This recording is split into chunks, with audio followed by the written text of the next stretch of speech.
సమయాన్ని ఇచ్చిన నా దేవునికి దేవునికి కృతజ్ఞతలు చూపిస్తున్నాను. అలాగే చేరువచ్చిన మీ అందరికీ సభాధ్యక్షుడు రాము గారికి ప్రత్యేకమైన వందనాలు తెలియజేస్తున్నాను. వాక్యంలోకి వెళ్ళే ముందు చిన్న ప్రార్థన చేసుకున్నాం. మహాగరుడ ముఖ్యమంత్రికి స్తోత్రాలు ఇస్తున్నాను.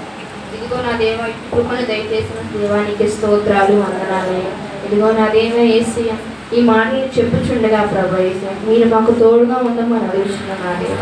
ఇదిగో నా దేవ యేసయ్య ప్రారంభం నుంచి ముగింపు వరకు ప్రభు మీరు మాకు తోడుగా ఉన్నందుకు నీకు స్తోత్రాలు వందనాలు దేవ. ఇదిగో నా దేవ ఈ మాటల ద్వారా ప్రభు యేసయ్య మా జీవితాన్ని మార్చుకునే భాగ్యం మీరు మాకు దయచేయమని అడుగుతున్నాను నా దేవ. ఇదిగో నా దేవ మా ముందున్నటువంటి ప్రభు కార్యక్రమంలో మీరే మాకు తోడుగా ఉండమని అడుగుచు యేసయ్య శ్రేష్ఠ పరిణామంలో అడుగుచున్నాను నా తండ్రి. ఆమేన్. హల్లెలూయా. అందరికి ఆకలి అనుకుంటా. వాక్యాల్లోకి వెళ్ళిపోతాం. లూకా సువార్త 23వ అధ్యాయం. లూకా సువార్త 23వ అధ్యాయం 44వ వచనం చదువు. అప్పుడు రమారమి అది మొదలుకొని 3 గంటల వరకు ఆ దేశమంతటి మీద చీకటి కమ్మెను. సూర్యుడు అదృశ్యుడాయను. గర్భాలయపు తెర నడిపించినను. అప్పుడు యేసు గొప్ప శబ్దంతో కేక వేసి, తండ్రి నీ చేతికి నా ఆత్మను అప్పగించుకొనుచున్నాననెను. ఆయన ఇలాగ చెప్పి ప్రాణము విడిచెను. శతాధిపతి మనం చూసుకున్నట్లయితే దేవుడు ఈ లోకానికి ఎందుకు వచ్చారు? మనల్ని పాపంలో నుంచి విడుదల చేయడానికి. ఆయనకు ముందే తెలుసు కదా ఈ లోకానికి వచ్చి శ్రమలు పొంది సిలువలో బలి అవుతానని. అయినా కానీ ఆయన ఈ లోకానికి వచ్చి సిలువలో బలియాగమైంది. మనమైతే అలా చేయము. అవునా కదా? మీరు సిలువలో వేయబడతారమ్మా, మీరు సిద్ధంగా ఉండండి అంటే మనం ఏం చేస్తాం? అసలు అటువైపు కూడా చూడమ్మా. ఆ రోజంతా వాళ్ళకి కనపడకూడదు. కానీ నా దేవాది దేవుడు మన కోసం, మన పాపాల కోసం సెలవులో బలియాగమయ్యారు. యేసు ప్రభు వారు ఈ లోకానికి ఎందుకు వచ్చారో ఈ చిట్టు చివరి మాటగా మనకి తెలుస్తుంది. యేసు ప్రభు వారు ఈ లోకానికి ఎందుకు రావాల్సి వచ్చిందో ఆ కార్యమును సంపూర్తి చేశారు. మిగిల్చిందంటూ ఏదీ లేదు ఈ లోకంలో. అవునా కదమ్మా? ఈ లోకంలో అన్ని పనులు ముగించుకొని ఆయన ఈ చేతికి నా ఆత్మను అప్పగించుకొనిచున్నానంటూ తన ప్రాణాన్ని విడిచారు. ఈ మాటను బట్టి ఆయనకు ఆత్మ ద్వారా ప్రాధాన్యత ఎంత ఉందో మనకు అర్థమవుతుంది. మనం చూసినట్లయితే ఆయన ప్రాణము ఎవరూ తీయలేదమ్మా, ఆయనే అప్పగించారు తన తండ్రికి. చదువుతాను చూడండి. యోహాను సువార్త 10వ అధ్యాయం 18వ వచనం. ఎవడను నా ప్రాణం తీసుకొనడు, నా అంతట నేనే దాన్ని పెట్టుచున్నాను. దాన్ని పెట్టుటకు నాకు అధికారం కలదు, దాన్ని తిరిగి తీసుకొనుటకు నాకు అధికారం కలదు. నా తండ్రి వలన ఈ ఆజ్ఞ పొందుతున్నాను. దేవుడు ఆయన ప్రాణాన్ని తండ్రి చేతికి అప్పగించుకుంటూ ఆయన ఈ లోకంలో జీవించింది నెరవేర్చారు. అవునా కదమ్మా? మరి ఆయన అప్పగించుకున్నారు, ఆయన పెట్టడానికి ఆయనకు అధికారం కలదు.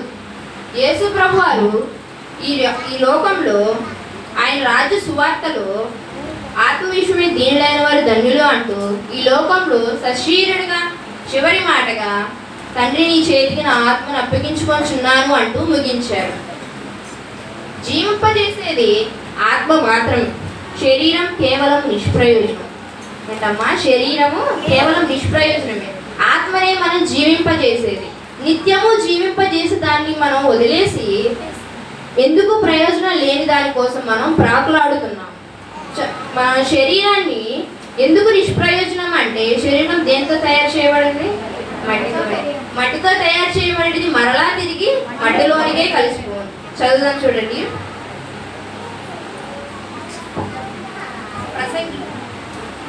యెషయా యోహాను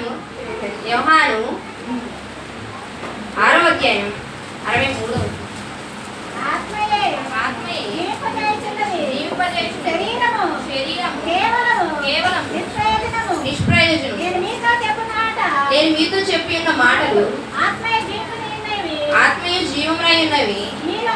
మీలో విశ్వాసం ఉంచిన వారు కొందరు ఉన్నారని వారితో చెప్పాను. మరి దేవుడు చెప్తున్నట్టు చూడండి, ఆత్మయే జీవింపజేయుచున్నది, శరీరం కేవలం నిష్ప్రయోజనం. ఈ లోకంలో మనం మన శరీరాన్ని ఎంతగా కాపాడుతున్నామో మన ఆత్మలను కూడా అంతగే భద్రపరచుకోవాలమ్మా. మరి శరీరము ఎందుకు నిష్ప్రయోజనం అంటే అది మరలా మట్టిలోనికి కలిసిపోను కదా, అవునా కదా.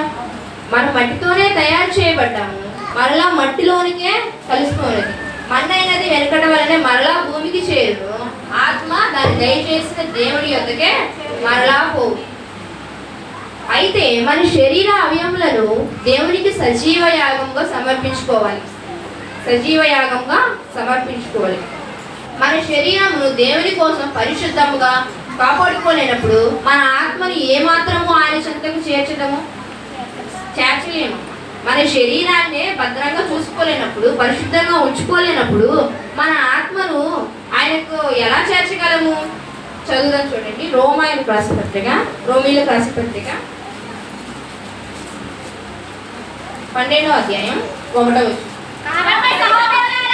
కాబట్టి సహోదరులారా, పరిశుద్ధము దేవునికి అనుకూలమునైన సజీవ యాగముగా మీ శరీరములను ఆయనకు సమర్పించుకొనుడని దేవుని వాత్సల్యమును బట్టి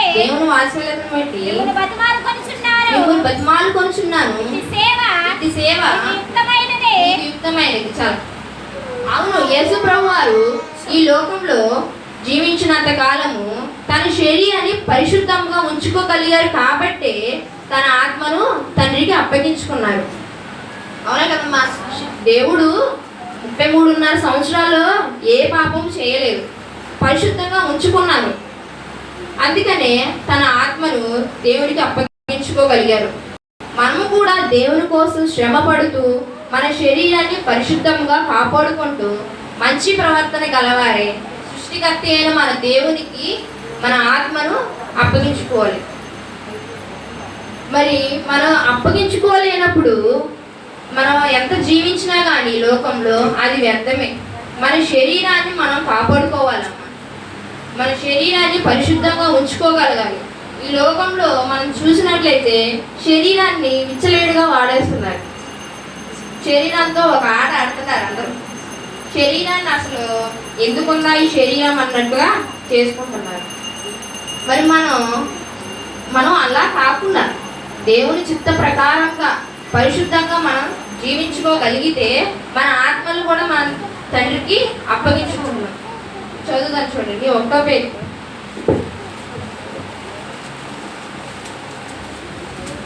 4వ అధ్యాయం 19వ వచనం.